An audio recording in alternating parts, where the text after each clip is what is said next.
Hi again. The reason for posting this video was to try and demonstrate an alternative method of producing a lidded box and to get the grain to match up more tightly between the lid and the body of the box.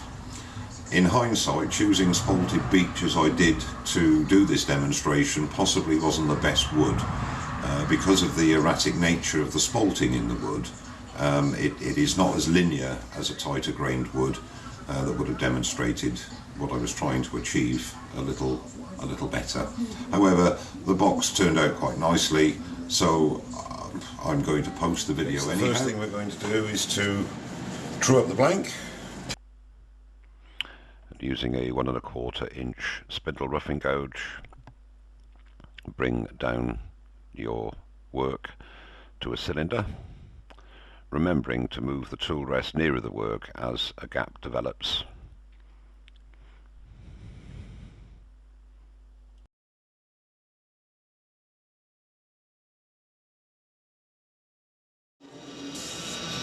Okay, so we have the blank trued up. Next thing is to put the tenon on either end. And using a diamond parting tool, square off the face and bring down the tenons to the correct diameter, checking with the calipers, and then remove the center from the chuck and place the work into the jaws, bring up the tailstock for added support, and then using an 1/8 inch parting tool, I'm just defining the dimensions of the box. So what I've decided to do is I'm going to make another box from this. So what I'm going to do is to take this piece away and put a tenon on here, and then I'll use up something else, and this will be the basis of the box.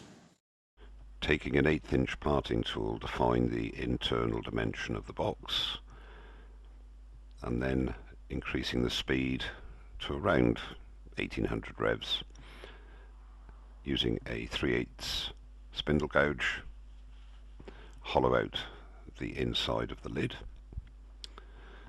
to whatever depth you feel is right for the piece.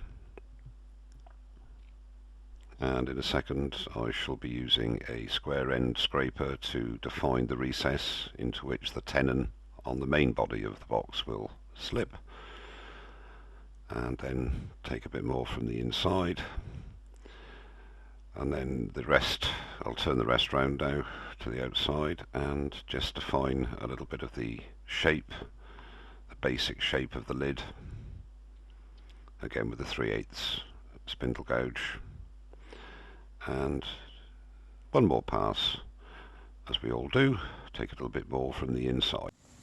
Now it's time to sand the inside of the lid, starting off with 180, working my way through up to 600. Now I'm going to apply cellulose thinners mixed with cellulose sanding sealer to the inside. When applying this, make sure that all the little crevices are filled with the sealer, and rub off any excess.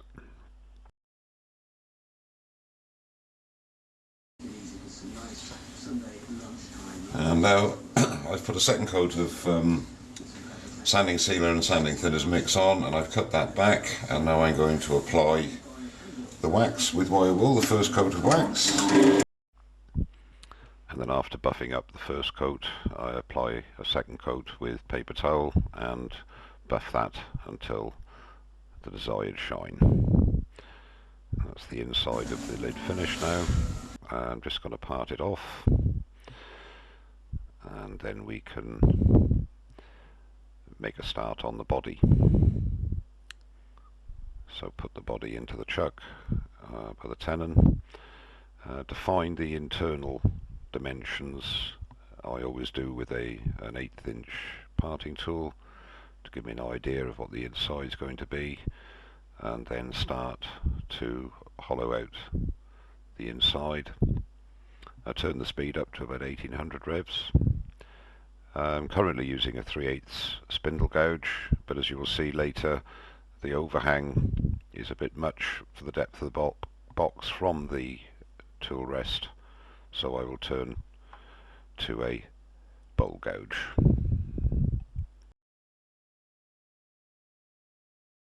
You'll notice here that all of a sudden, as if by magic, a tenon has appeared.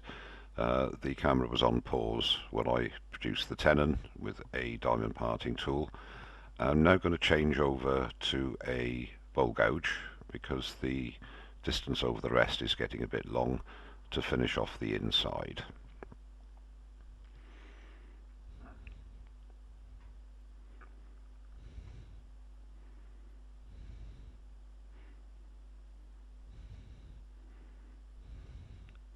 Because the wood is really quite dry, and being it's spalted beech, it's quite brittle inside, so there was quite a bit of tear out.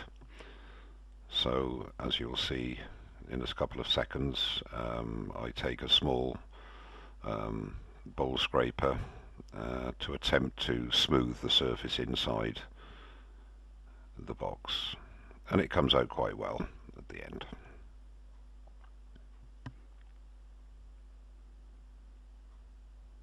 And now just a round nose scraper just to get rid of the little nib at the bottom, ready for sanding. Just checking the depth to make sure we don't go through the bottom of. Okay, so I've actually done 2 coats of sanding sealer and sanding thinners mix. Just to go over that again, you put that on with a brush or a paper towel on the inside, let it dry, and then cut it back with 0000 wire wool. Somebody actually suggested that I might try the last sandpaper grit that I sanded the wood down with. So I went to 600, so I actually have sanded the first coat of sanding sealer down with 600 grit as opposed to the wire wool, and it seems to do an adequate job. There seems to be no difference really. And then applied another coat of sanding sealer and sanding thinners mix, allow that to dry, and then cut that back again with 600 grit sandpaper.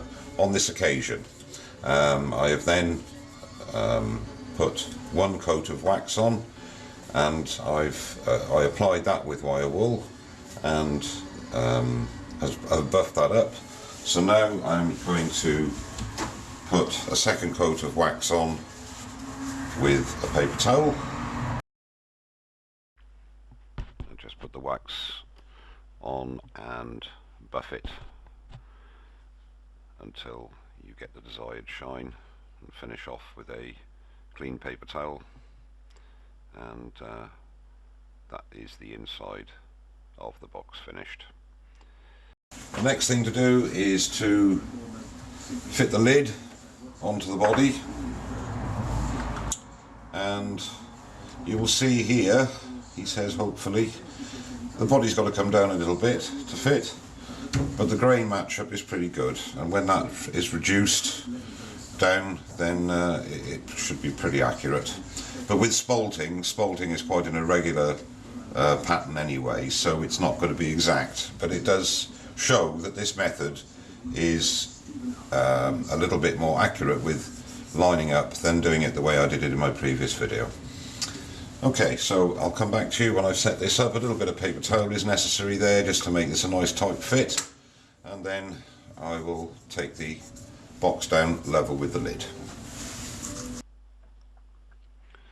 And here I'm using a 3/8 spindle gouge and very light cuts because the lid is only attached by a friction fit, and where at all possible try and cut towards the chuck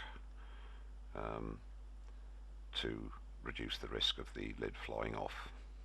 When I do these side cuts, you're still putting pressure towards the headstock, but when I change now and start doing the cut from this direction, it has to be very, very gently, otherwise there's a big risk of the lid flying off.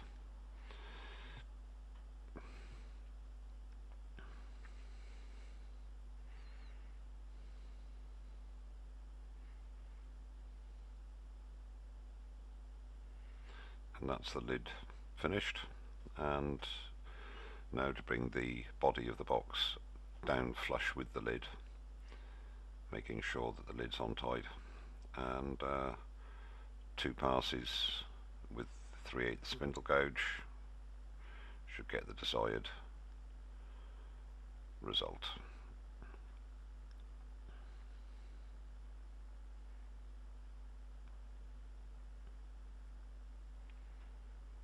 And that basically is the body finished.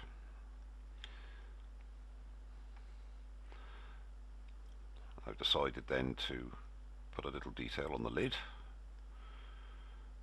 with the end of the tip of a skew, and also to put 2 burn lines in either side of the join. I'm just putting little grooves in with the point of the skew and using a wire to burn in the lines. The lid nearly came off here, so I whacked it back on again, turned the speed right up, and very gingerly burnt the line onto the lid. With that all done now, it's time to put on the mix of sanding sealer and sanding thinners, making sure to get into all the little grooves with a paintbrush, wipe off the excess, allow it to dry, and take it off with 600 grit paper I did on this occasion, 2 coats of wax, and when that's done the box will be finished. This is the last coat of wax, the second coat I should say. Again using a paper towel, not a cloth, because it does give a better finish in my opinion. And a final buffing with a clean towel, and the box is finished.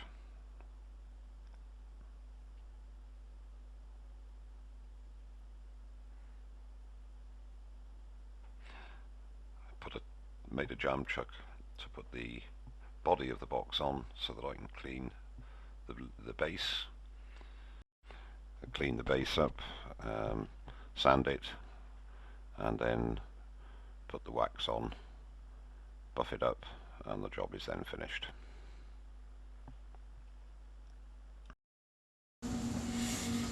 And there's the finished box, and as you can see the spalting does line up here a little bit better than it would have had I done it the other way. The problem with spalted wood is that they're very irregular markings, so it is very difficult. On a straighter grained piece of wood, the method that I've just used will give you a closer match on the grain. But like there for example, it's virtually perfect. But the spalting obviously is a little bit erratic, but it's still a nice box. Most probably not the best wood to give an example of what I was trying to prove, but nevertheless I've enjoyed doing it, and it's a nice little box anyway. So thanks very much for watching, and don't forget to subscribe. Bye bye.